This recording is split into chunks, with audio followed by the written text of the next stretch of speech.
It's got a rally car paint job, but does it have performance to match? I was completely caught off guard by Vivo last year. The X70 Pro Plus was a content creating monster. And I was a bit shocked I was the only techie to hold one up for Android Basha's reviewer roundup last year. Well, Vivo is back in the gadget lab with the iQOO Pro 9. They sent one over for me to test drive and share my thoughts. And my thoughts are, it's real pretty. The design is familiar. It's like an X70 Pro and a OnePlus 9 Pro had a baby. We've got the general curves of the OnePlus, but with a flat edge on the top and bottom. I really like this full width rear panel for the camera module. There's absolutely no wobble when you put this thing down on a table. And I think the Vivo engineers were listening to me about the case not blocking the rest of this reflective panel like it did on the X70 Pro Plus. It makes lining up a rear camera selfie really easy. We know they weren't listening to me. I'm just really glad they gave us the full panel cutout. And the rear panel design is pretty sharp. iQOO's 3-color rally stripes are sports car inspired. This is a branding partnership in collaboration with BMW M Motorsports. There are different colors for this phone, but the white glass has a satin finish with kind of a carbon fiber look to it. A cute little blue accent on the power button, something I loved on my Moto X2. So if a phone can look sporty, this phone nails it. In general, I think we need more themed smartphones. Anime phones, movie phones, sports team phones, sports car phones. It's more than just putting on a case or a skin. It really does feel kind of special. Maybe I shouldn't call out the Vivo wallpapers though, where a Mercedes and a Jaguar will pop up on your lock screen, but no BMWs. How about we just don't tell BMW about that, all right?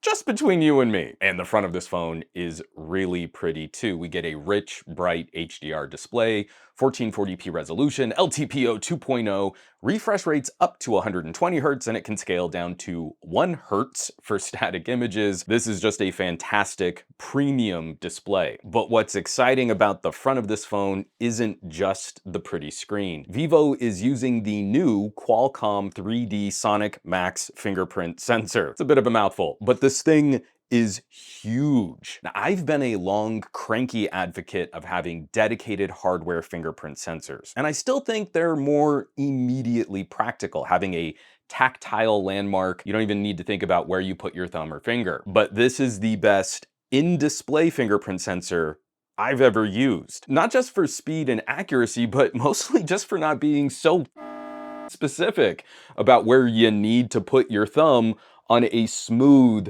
featureless surface. If I'm doing the math, it's about 8 times more surface area than the fingerprint sensor on the S22 Ultra. This significantly closes the gap on why I get so cranky about in-display sensors. You don't need to think about it as much. You don't have to be so specific in training your muscle memory. It's an immediately felt practical upgrade. Plus, the training process is just ridiculously fast. I did it without looking on the first try. Few of the other lifestyle features, the haptics are precise, but they're a little light. The folks who want that buzz your whole table kind of phone probably aren't gonna dig on this, but I prefer precision pops under my thumbs when typing. So I do like this.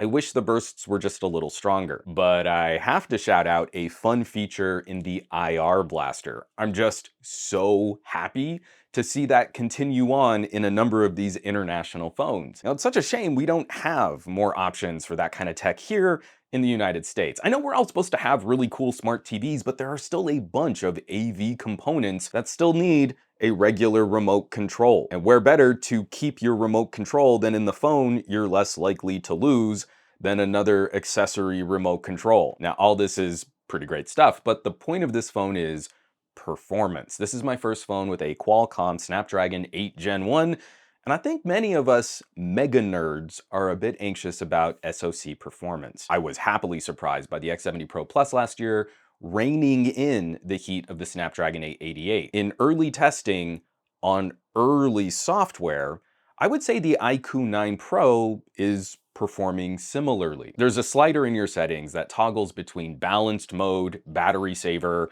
and monster mode. When you need more power, you can kick it up a gear, and without the constant nag notification on a OnePlus 9. But even in monster mode, this phone rarely runs crazy hot. So here's a tricky thing. I shot a video recently talking about changes in Android 12 that make performance testing more difficult. I was being a little cagey about what phones I was testing. This was one of the phones I was testing. The iQOO 9 Pro isn't winning many of my performance tests over the top performers of last year. But I don't believe that's a Vivo problem. The phones that have performed the most consistently have not let these new SoCs just run unchecked. They don't let them go as hot as they can go. That's gonna be an individual user preference. I personally want to avoid that pendulum swing. You know, I get a really exciting spike in top-end performance, then the phone runs really hot, and then it kind of crashes a couple minutes later. To that end, iQOO is showing off new internals to improve thermal performance, a vapor chamber, and a full screen covering graphite sheet. The aim is to get temperature lower on the back of the phone than on the front of the phone. And in heavy use, I'd say that's noticeable, where kind of this top corner, especially the top corner of the screen and the top bar of the frame, is warmer to the touch than the overall back of the phone. I think that also helps isolate the camera sensors, which we'll talk about a little bit more in the camera section. I love high-end horsepower on a smartphone, and this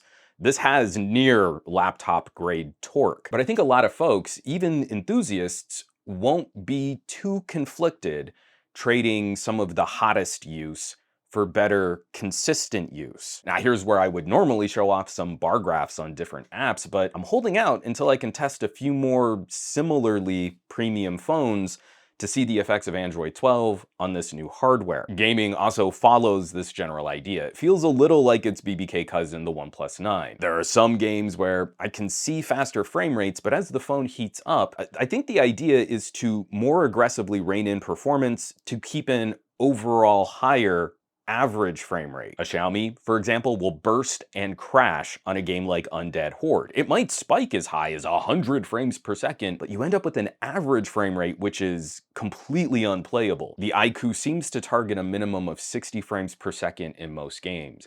And in games that should be able to run higher, it will sometimes feel like it's capping that gameplay, but it rarely falls below that level. You have to step up to some demanding titles before the phone starts to blink, and even then you'll get solid gameplay. I'm rocking Alien Isolation and it looks great, even though the developers of that game say this phone is not listed as being compatible. I don't play Genshin, but installing it and working through the intro, that was the hottest this phone has gotten in all of my testing. Another fantasy game, Bright Ridge plays about the same as last generation phones, around 40 frames per second when graphics are all set to their highest quality at 1440p resolution. I was hoping to see higher frame rates on Dead Cells because that platformer looks really good at 90 FPS, but the iQOO kind of held that back. This looks like a specific reaction to some of the trends we see in GPU design. We can talk about huge leaps in graphics performance, but those leaps seem to come with significantly more power draw and higher temperatures. Vivo seems to be targeting more consistent gameplay, so I know that's going to bother some folks out there who want to be able to tap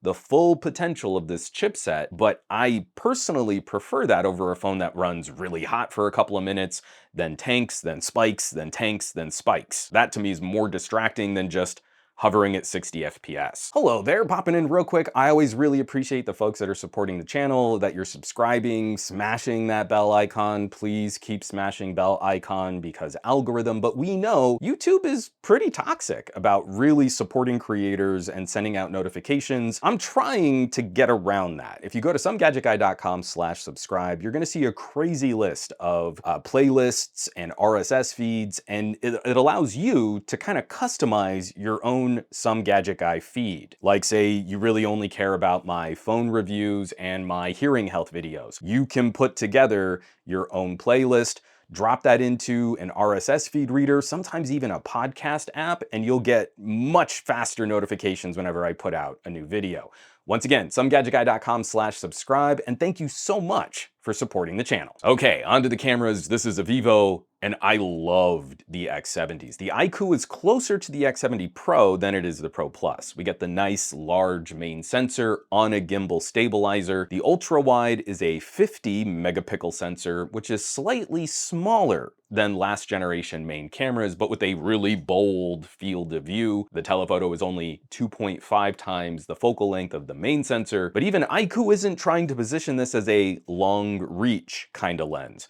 They're calling it a portrait sensor, and stills off the main camera are fantastic, with a familiar feel to the processing after using the X70 Pro. The iQOO lacks some of the variety of auto modes that the X70s had, the different Zeiss color and auto processing HDR options, but that also makes the iQOO a little easier to get into and start using, and you're certainly not lacking on control. The Pro modes are well stocked for dialing in specific looks, and the RAW files are a treat, just a ton of information to work with. iQOO's low light output is very good, if a step behind the X70 Pro Plus, but in most situations, you should be able to hang with or beat a Pixel 6 in night mode shots. The color processing leans a little artificial, but it's shocking how much information Vivo is pulling out of images in dark situations. Night video can look a little smeary for the noise reduction employed, but the night video mode can often help split the difference on light and detail if you don't mind dropping to 1080p. Ditto the stabilization options. The main sensor floats really well under normal shooting conditions. And again, dropping to 1080p produces terrifically smooth output in that sports mode. It's neck and neck with the LG Wing. The ultra wide is interesting. The bold field of view is fun. It kind of reminds me a little of the early ultra wides, kind of a fisheye view from the LG V20, but I do kind of miss the larger sensors on last year's ultra wides. This is more dramatic and more fun, but packing a similar resolution onto a smaller sensor, I like the look of the X70 Pro Plus shots better. I kind of feel ultra-wides might have peaked with the OnePlus 9. I digress. Okay, talking about portrait sensors, I've really enjoyed using the telephoto on the Pixel 6 Pro. It's awesome for indoor candid and portrait shots. The iQOO doesn't quite hit the same level, especially if folks are moving around in comfy indoor lighting. But if you can set your shot, output is very good. This is very early software for the phone, but the cameras on tap are good to excellent in a variety of shooting scenarios. Really, the weak spot is super telephoto, super reach, where some other phones in this range might have a periscope lens. I can't complain about performance. Again, this is a high performance phone, but even on an SoC that we know can run a little hot, I was able to pull off a 25-minute recording of 4K 60 frame per second video in 80-degree weather, and the only reason I ended up cutting my clip short was because I knocked the phone over. If you're in direct sunlight and you're running the phone radios and the 5G and the screen's going super bright, I would expect thermal throttling to hit before 25 minutes, but with some judicious use, I have zero concerns about the field use on this camera. My only complaint, my only minor gripe with Vivo cameras, I do not like the quick launch shortcut. I really don't. Many Android phones will set up a double tap on the power button to launch the camera. That's really fast, it's really accessible. The Vivo uses a long press on the volume rocker, and that's too slow. It's just too slow. Vivo, please let us launch from the power button. This phone is so fast at everything else. The camera launch is just so pokey. Okay, switching gears, this is a multimedia champ, and the speakers on tap are great.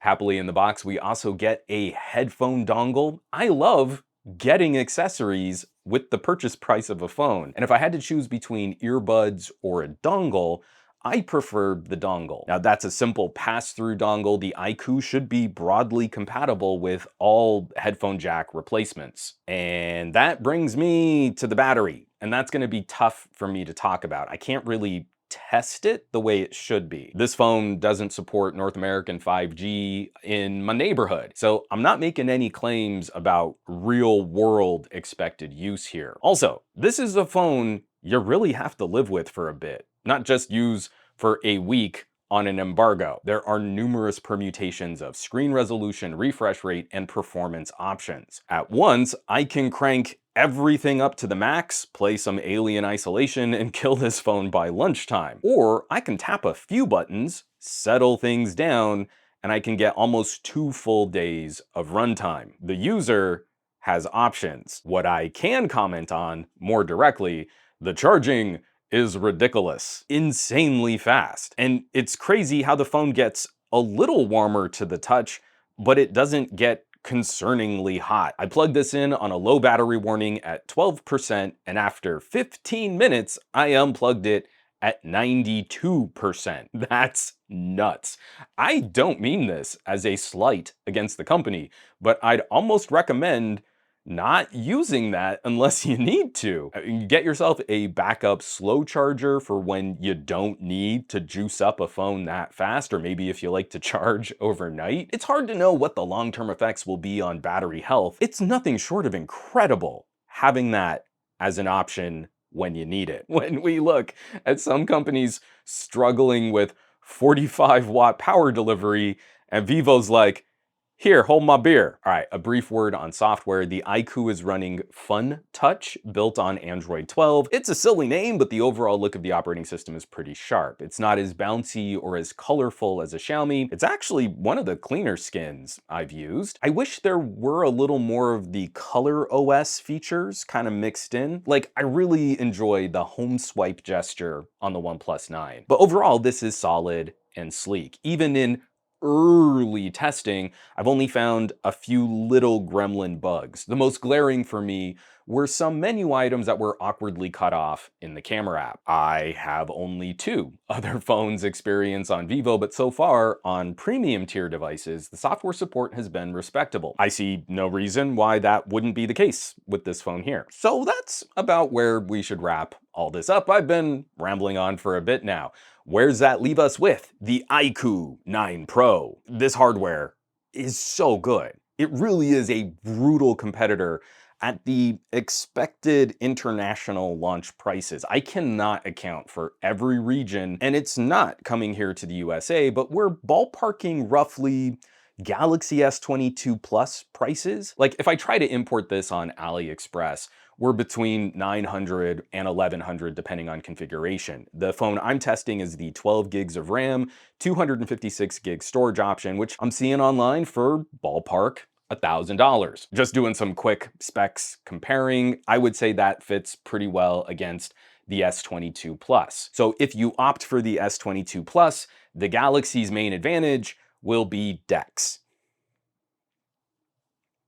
That's about it. The iQOO will have 50% more RAM. Depending on region, the iQOO will have twice as much storage, though we know Samsung will often offer some places deals to get the same storage for a lower price. The Vivo has a nicer, higher resolution, and more power efficient screen. The Vivo has a significantly larger fingerprint sensor. The main cameras are comparable. Now, the gimbal stabilizer is a fun perk, but that's probably not a deal maker on its own, but the Vivo has a larger sensor on the telephoto. We'll have to see how Samsung handles that because they cut the larger 64 megapixel crop zoom out of the S21, and it looks like they put in a really dinky telephoto on the S22. Samsung struggles to support faster 45-watt charging. Not only does the Vivo support 120 watts, they include that charger in the box with a case and a headphone dongle. Samsung bragging on super fast charging when the iQOO charges faster wirelessly. And lastly, in most of the regions where the Vivo will be sold, I imagine the Galaxy will be sporting the Exynos SoC, which so far hasn't been impressing much in early benchmarks. Now, to be fair to Samsung, considering the price differences and component differences, I'd be confident you'll get longer software support with Samsung. So someone considering these two will need to consider their own shopping habits. The person more likely to flip their phone around 2 years, it's hard to see where there's much of any advantage choosing the S22 Plus over the Vivo. I really enjoyed using this phone. Color me smitten. The X70 Pro Plus seriously impressed as a creator platform. The iQOO feels a bit more mainstream. It's not blowing the doors off my performance charts, but it stands as a proper premium solution with a great trim package, joining that list of brands that I don't think really get the attention they probably should. Looking at the American smartphone market, it's a damn shame we aren't getting more competition like this. Now, I will of course leave some links down below where you can find more information on the iQOO 9 Pro. Maybe shop one of these bad boys online. As always, thanks so much for watching, for sharing these videos, subscribing to the channel. Support has been greatly appreciated. If you're checking out the links or shopping a little merch, that kind of stuff really helps keep production rolling on this channel. Full list, all my affiliates and partnerships on SomeGadgetGuy.com, or you might consider, just maybe, joining the list of names scrolling by on your screen from my Patreon, patreon.com/SomeGadgetGuy. This list is basically the coolest collection of tech pals in the universe. So I hope you'll check them out. Now, you know where you can find me around the rest of the internet, at SomeGadgetGuy on the Twitters and the Twitch, also on the Facebooks and the Instagrams, and I will catch you all on the next review.